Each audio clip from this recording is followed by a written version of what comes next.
नमस्कार दोस्तों, आप सभी का ज्ञान एकेडमी मिर्ज़ापुर के यूट्यूब चैनल में स्वागत है। आज हम आप सबके सामने KVS PRT, यूपी टेट और सुपर टेट से संबंधित बाल विकास का प्रैक्टिस सेट 1 लेके उपस्थित हुए हैं। आपके सामने पहला क्वेश्चन है, सीखने की वह अवधि जब सीखने की प्रक्रिया में कोई उन्नति नहीं होती कहलाती है। ऑप्शन ए सीखने का वक्र, ऑप्शन बी सीखने का पठार, ऑप्शन सी स्मृति, ऑप्शन डी अवधान। तो इसमें सही जवाब होगा सीखने का पठार अर्थात ऑप्शन बी। ऑप्शन बी आपका सही उत्तर हो जाएगा, सीखने का पठार। दूसरा क्वेश्चन है, सामान्य संयुक्त कोशिका में गुणसूत्रों के जोड़े होते हैं। Option A 22, option B 23, option C 24, option D इसमें से कोई नहीं।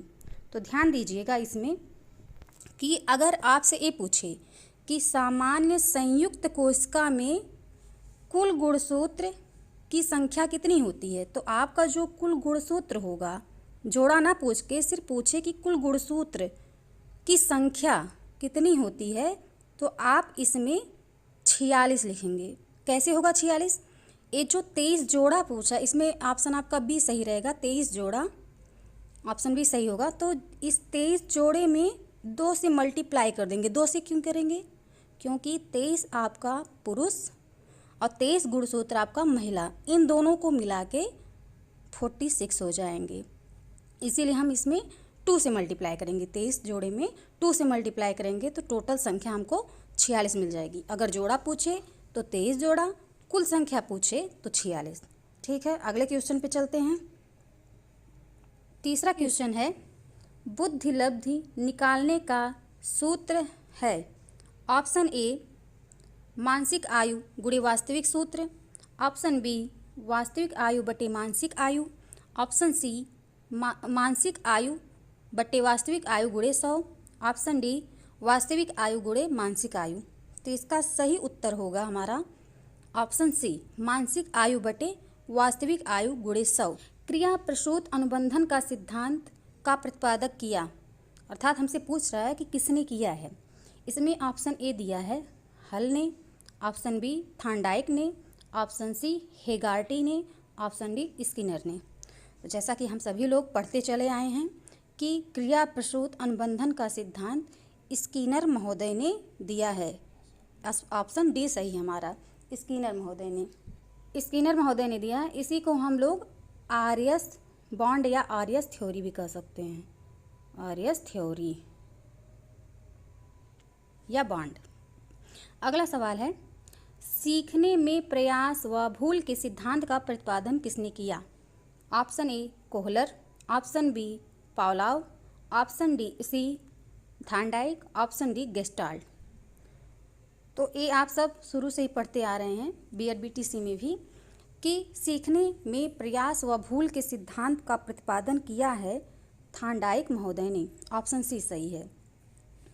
इन्होंने कौन सी थ्योरी दी है? इन्होंने यस आर बॉन्ड या यस आर थ्योरी दी है। स्किनर का उल्टा, स्किनर ने आर्यस दिया और इन्होंने यस आर दिया है, यस आर थ्योरी या बॉन्ड। छठवां क्वेश्चन है, कोहलर निम्न में से किससे संबंधित हैं। ऑप्शन ए अप्रेरणा का सिद्धांत, ऑप्शन बी विकास का सिद्धांत, ऑप्शन सी व्यक्तित्व का सिद्धांत, ऑप्शन डी अधिगम का सिद्धांत। तो इसमें हमारा सही जवाब होगा अधिगम का सिद्धांत। इन्होंने जो चिंपैंजी था, किस नाम का था वो, सुल्तान नाम के चिंपैंजी या बनमानुस पर इन्होंने प्रयोग किया था सूझ का सिद्धांत।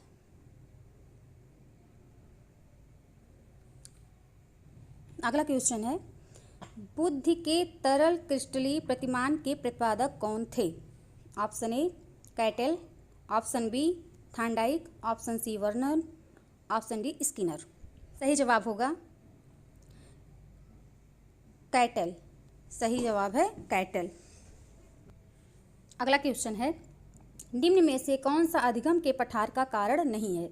ध्यान दीजिएगा, हम लोग अक्सर भूल जाते हैं कि नहीं पूछा है या है पूछा है, तो इस पे ध्यान दीजिएगा कि पूछा नहीं है। इसमें ऑप्शन दिया है, पहला प्रेरणा की सीमा, ऑप्शन बी विद्यालय का असहयोग, ऑप्शन सी शारीरिक सीमा, ऑप्शन डी ज्ञान की सीमा। तो इसमें हमारा सही जवाब होगा विद्यालय का असहयोग। विद्यालय का असहयोग सही ऑप्शन होगा, ऑप्शन बी। अगला क्वेश्चन है, शिक्षण हेतु मानसिक उद्वेलन प्रतिमान का प्रयोग निम्न में से किसके सुधार हेतु किया जाता है? ऑप्शन ए समझ, ऑप्शन बी अनुप्रयोग, ऑप्शन सी सृजनात्मकता, ऑप्शन डी समस्या समाधान।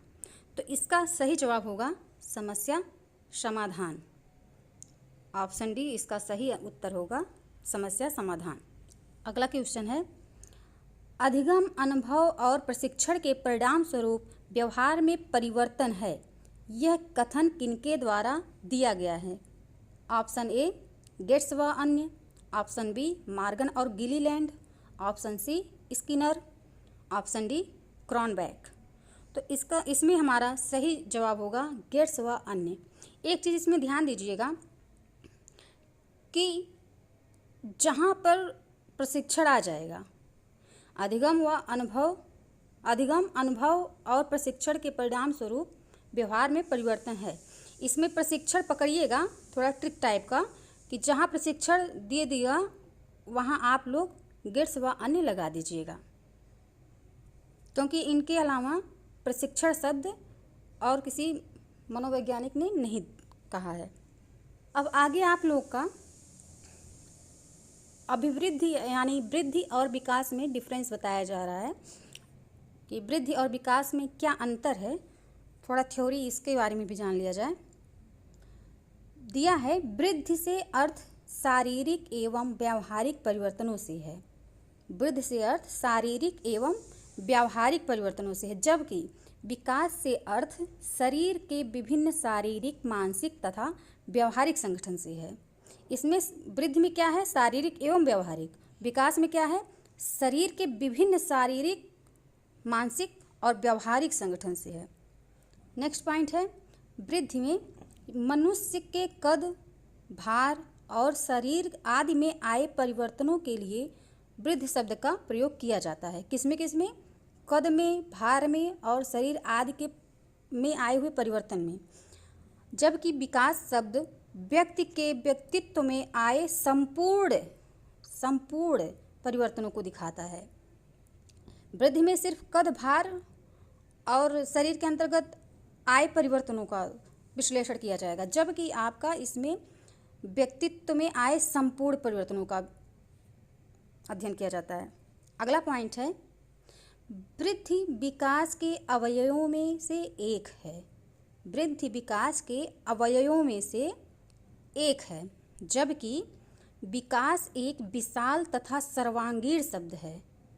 ये अपने आप में ही बहुत बड़ा शब्द है। देखिए, विशाल और सर्वांगीण। सर्वांगीण में आपका सब कुछ आ जाता है। इसमें वृद्धि निहित है, आपके इस विकास में सब वृद्धि निहित है। अगला पॉइंट, वृद्धि का संबंध शारीरिक तथा मानसिक परिपक्वता से है। किससे है? शारीरिक तथा मानसिक परिपक्वता से, जबकि विकास वातावरण से संबंधित है।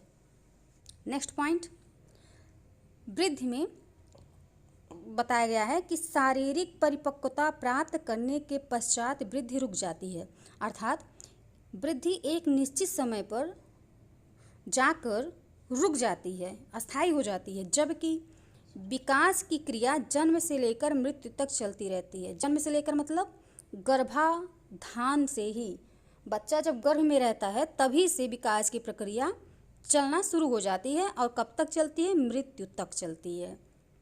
नेक्स्ट पॉइंट है, बालक की शारीरिक वृद्धि हो रही है, इसका अर्थ यह नहीं हो सकता कि उसमें विकास भी हो रहा है। इसको ध्यान से देखिएगा कि अगर बच्चे में वृद्धि हो रही है तो इसका मतलब ये नहीं कि उसमें विकास भी होगा, लेकिन बालक में विकास के लिए भी वृद्धि आवश्यक है। मतलब वृद्धि में विकास हो रहा या नहीं ये आवश्यक नहीं है, पर विकास के लिए वृद्धि जरूरी है, आवश्यक है, इम्पॉर्टेंट है।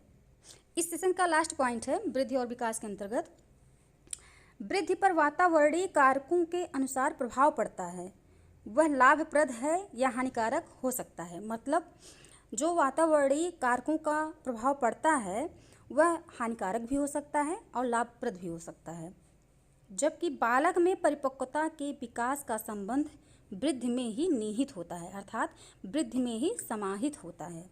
ओके फ्रेंड्स, आपका आज का टॉपिक यहीं पे समाप्त होता है। आप हमारे यूट्यूब चैनल को शेयर, लाइक और सब्सक्राइब अवश्य